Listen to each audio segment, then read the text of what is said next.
Assalamualaikum warahmatullahi wabarakatuh. Halo Sobat Pembelajar, apa kabarnya nih hari ini?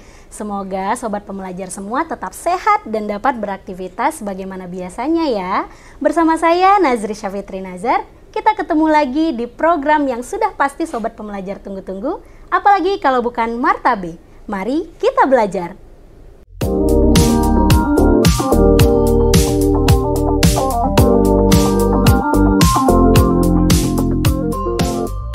Sobat Pembelajar, episode kali ini di Martabe nggak kalah seru dengan episode sebelumnya.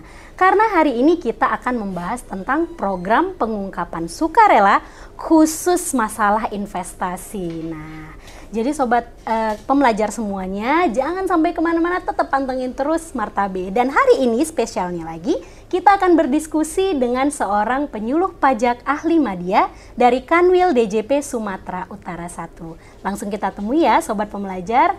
Halo Pak Mustafa Kemal Nasution, apa kabar Pak? Baik Mbak Fitri. Halo Sobat Pembelajar. Alhamdulillah, iya. Nah hari ini Pak, kita mau membahas khusus tentang investasi PPS ya Pak ya? Betul. Nah, ini Sobat Pembelajar mungkin harus tahu juga nih Pak, kenapa sih Sobat Pembelajar ini lebih baik memilih investasi kalau mau mengikuti PPS? Apakah ada pengaruhnya di tarif atau bagaimana nih Pak? Ya betul sekali nih Mbak Fitri dan Sobat Pembelajar ya yang mengikuti kegiatan kita di siang hari ini. Jadi jika Sobat Pembelajar mengetahui bahwa di PPS ini ada tarif, berbagai macam tarif. Ada kebijakan 1, ada kebijakan 2. Nah, jika mengikuti PPS dengan komitmen investasi dan akan diberikan tarif yang terendah. Jadi untuk kebijakan 1 tarifnya adalah 6%. Oh, tarifnya 6%, paling rendah ya Pak ya di kebijakan 1. Adalah 6%, ya betul. Nah, ini diperuntukkan untuk wajib pajak yang mempunyai harta bersih di dalam negeri dan juga memiliki harta bersih di luar negeri yang dialihkan ke dalam negeri. Ya. Berarti hartanya harus ke dalam negeri, di dalam negeri ya Pak ya? Iya, di dalam harus negeri, di dalam negeri dan memiliki harta di luar negeri yang dialihkan ke dalam negeri atau repatriasi. Baik. Nah itu untuk kebijakan 1 tadi Pak? Itu untuk kebijakan 1. Kebijakan 2 apakah berbeda Pak tarifnya? Kebijakan 2 sama sebenarnya, kondisinya hanya tarifnya saja yang berbeda. Jadi tarif terendah adalah 12%. Artinya ini juga tarif terendah ya Pak ya, ya di ini adalah tarif kebijakan terendah 2. yang diberikan untuk wajib pajak yang mengikuti kebijakan 2.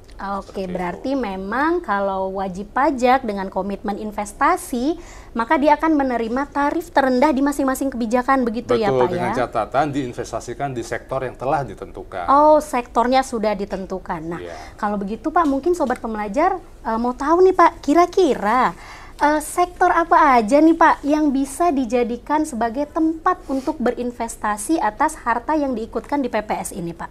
Ya, menarik ya Mbak Fitri dan Sobat Pembelajar. Jadi sesuai dengan Peraturan Menteri Keuangan Nomor 196 Tahun 2021 itu telah ditentukan bahwa ada 2 jenis investasi yang bisa dipilih. Oh oke. Ya, yang pertama itu adalah investasi terhadap surat berharga negara. Surat berharga negara, ya. Oke. Nah yang kedua adalah kebijakan atau investasi itu yang terkait dengan kegiatan usaha di bidang pengolahan sumber daya alam dan renewable energy atau energi terbarukan. Oke. Ya. Nah, apa sih sebenarnya yang dimaksud dengan pengolahan sumber daya alam tersebut, gitu kan? Mungkin Sobat Pembelajar bertanya.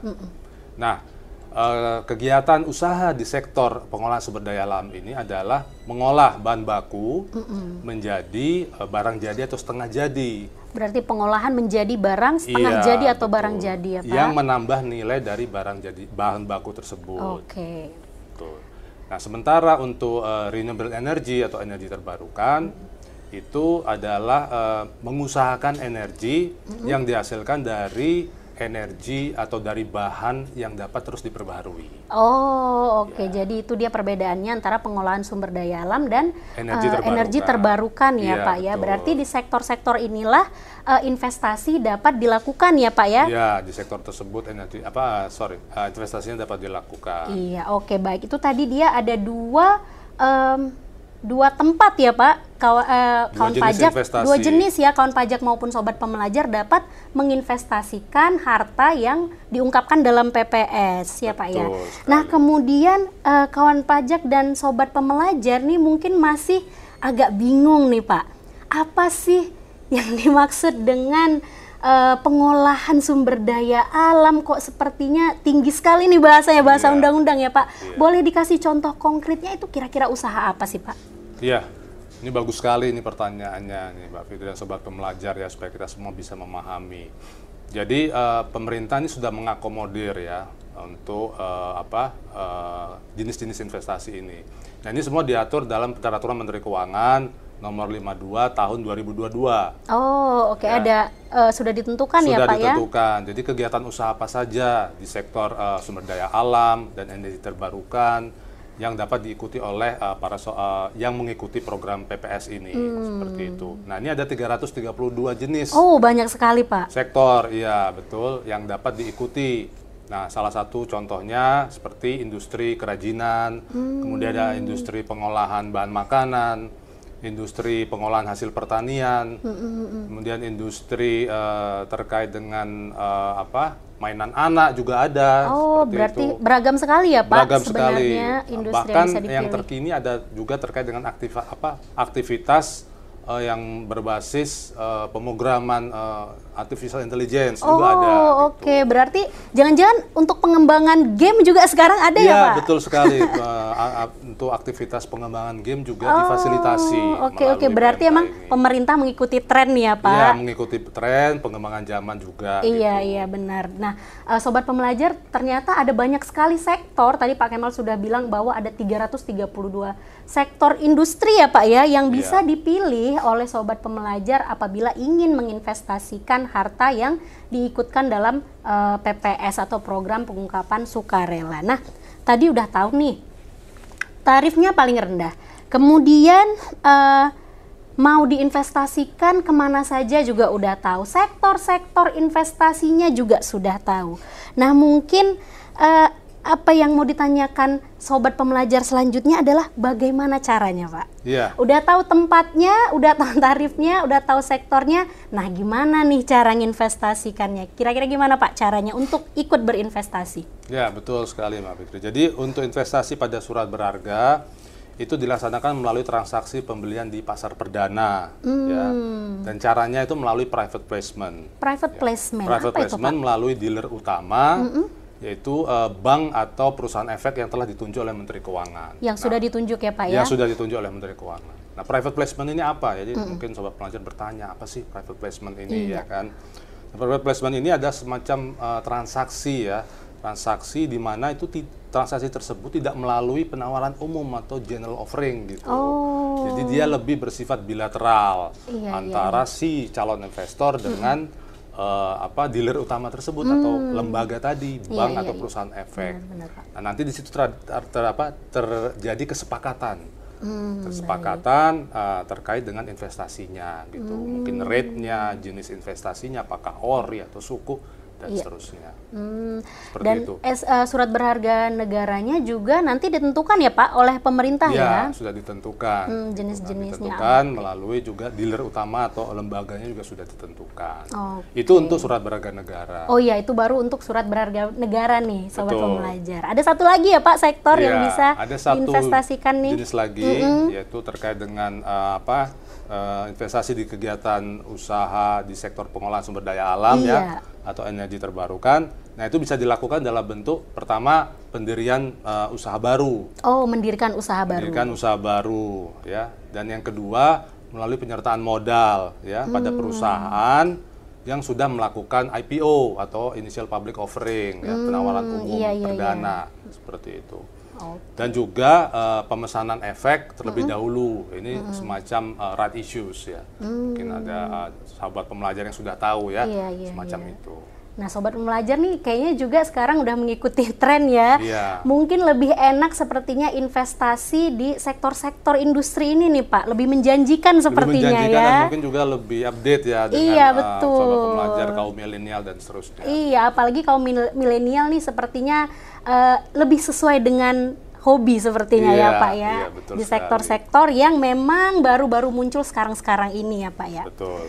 Nah kemudian Pak, jika memang sobat pembelajar ingin menginvestasikan, apakah ada ketentuan tentang investasi harta dalam program PPS ini Pak? Ya betul Mbak Fitri ya. Seperti sama lah kalau misalnya kita beli barang kan ada syarat dan kondisi. Syarat dan berlaku. kondisi. Iya. Nah ini sama aja sobat pembelajar ya yang mengikuti acara kita ini. Jadi harta bersih yang diinvestasikan tersebut itu harus dilakukan paling lambat 30 September 2023. Oh itu masih ketentuan yang tahun pertama. depan ya Pak ya. Betul, paling lambat. paling Oke, lambat masih harus lama sobat diinvestasikan, pembelajar. 30 September 2023 itu ketentuan yang pertama. Iya.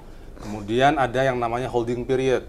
Ya, jadi harta yang diinvestasikan tersebut tuh harus tidak boleh dialihkan atau dicairkan atau dipindah tangankan dan seterusnya selama jangka waktu 5 tahun.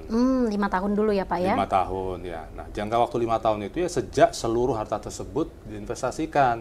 Iya. Jadi maksudnya di sini ketentuan ini mempersilahkan bagi para investor itu untuk menginvestasikan secara bertahap. Bertahap bisa ya Pak? Boleh dilakukan secara bertahap dan itu sampai dengan batas waktunya 30 September 2023. Ya, nanti harus diinvestasikan secara penuh sesuai dengan nominal yang sudah dicantumkan dalam surat keterangan pada saat mengikuti PPS. Oke, berarti masih bisa bertahap tapi kita tunggu paling lama itu di tanggal 30 September 2023. Iya. Gitu ya, Pak? Nah, ada ketentuan lainnya nih Mbak Masih Putri. ada, Pak? Masih Oke. ada. Nah, ketentuan lainnya itu terkait dengan perpindahan tersebut hanya bisa dilakukan minimal 2 tahun. Oh, boleh Minimal memindahkan 2 tahun. ya Pak? Boleh memindahkan. Ini contohnya misalnya memindahkan dari investasi surat berharga negara ke investasi pengolahan sumber daya alam misalnya. Oke. Itu bisa dilakukan tapi setelah 2 tahun investasi pertama dilakukan. Iya Pak.